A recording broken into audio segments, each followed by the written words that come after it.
আজকের রেসিপি লাল লাল ঝাল ঝাল কাতলা মাছের ঝোল। তো চলো রেসিপিটা শুরু করা যাক। প্রথমে আমি কাতলা মাছের পিসগুলোকে ভেজে নিয়েছি, তারপর দিয়ে দিলাম এখানে অল্প পরিমাণ সর্ষের তেল। আমি এখানে সর্ষের তেল ব্যবহার করেছি, তোমরাও সর্ষের তেলই ব্যবহার করো, কারণ ঝোলের ক্ষেত্রে সর্ষের তেলটা খুব ভালো কাজ দেয়। তারপর দেখো আমার তেলটা গরম হয়ে গেছে, তারপর দিয়ে দিলাম এখানে পেঁয়াজ আর একটা টমেটো। আমি এখানে একটা টমেটো দিয়েছি, তোমরা চাইলে আর একটু টমেটোর পরিমাণ বাড়াতে পারো।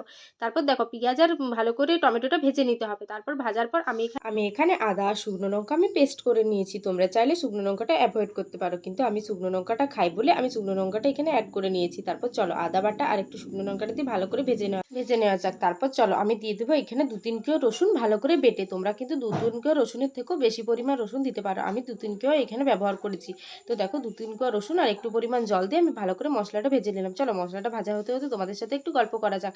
একটা তাসলিমা বলে বুনু আছে, ও আমাকে ইউটিউবে অনেক মেসেজ করছে যে দিদি আমার নামটা নিও ভিডিওতে, তো আজকে তোমার নামটা নিয়ে নিলাম। হাই তাসলিমা বুনু, কি ঠিক আছে তো? তারপর চলো এবারে আবার রান্নায় ফিরে আসি। এই মশলাটা ভাজা হয়ে গেছে, এবার দিয়ে দিলাম হলুদ গুঁড়ো, লঙ্কার গুঁড়ো আর জিরের গুঁড়ো আর চিকেন মশলা। আমি এখানে চিকেন মশলাটাও দিয়েছি, তোমরা না চাইলে চিকেন মশলাটা অ্যাভয়েড করতে পারো, কারণ আমার চিকেনের গন্ধ ভালো লাগে বলে আমি চিকেন মশলাটা দিয়েছি। তারপর দেখো একটু জল দিয়ে ভালো করে এই মশলাটা ভেজে নেব। ভেজে নেওয়ার পর আমরা কিন্তু আরেকটা জিনিসও অ্যাড করব, কি বলো তো? আলু। আমাদের বাঙালিতে তো আলু ছাড়া চলেই না, তো কাতলা মাছের ঝোল হচ্ছে আর আলু দেবো না তাই কি হতে পারে? দেখো আমি সিদ্ধ করে রাখা অল্প আলুও দিয়ে দিয়েছি, আর আমি দিয়ে দিলাম একটু পরিমাণ লবণ, যেটা আমি ভুলে গিয়েছিলাম প্রথমে দিতে। তারপর দেখো সিদ্ধ করে রাখা আলুগুলো দিয়ে আর একটু পরিমাণ ভেজে নেবো, আর ভাজা হয়ে গেলে কিন্তু আমি এটাতে জল দিয়ে দেবো। আর হ্যাঁ, তোমরা যদি চাও যে আলু আমরা দেবো না, তো আলু না দিতেও পারো, কারণ আমি আলুটা দিয়েছি, আমি আলু খেতে ভালোবাসি বলে। তো চলো তারপর দেখো ভাজা প্রায় কমপ্লিট হয়ে গেছে, এবারে দিয়ে দেবো পরিমাণ মতো জল।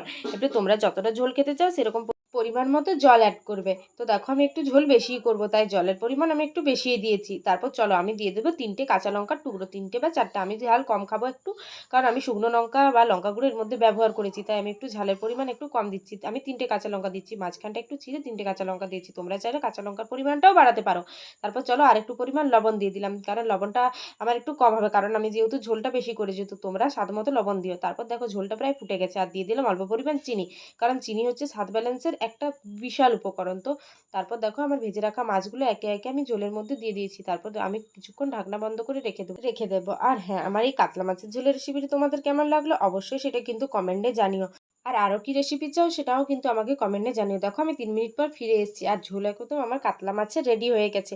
তো যদি আমার চ্যানেলে নতুন হয়ে থাকো প্লিজ একটা সাবস্ক্রাইব করে দিও, লাইক কমেন্ট শেয়ার করে দিও। চলো আমার কাতলা মাছের ঝোল রেডি। আজ এ পর্যন্ত, দেখা হচ্ছে পরের ব্লগে, টাটা।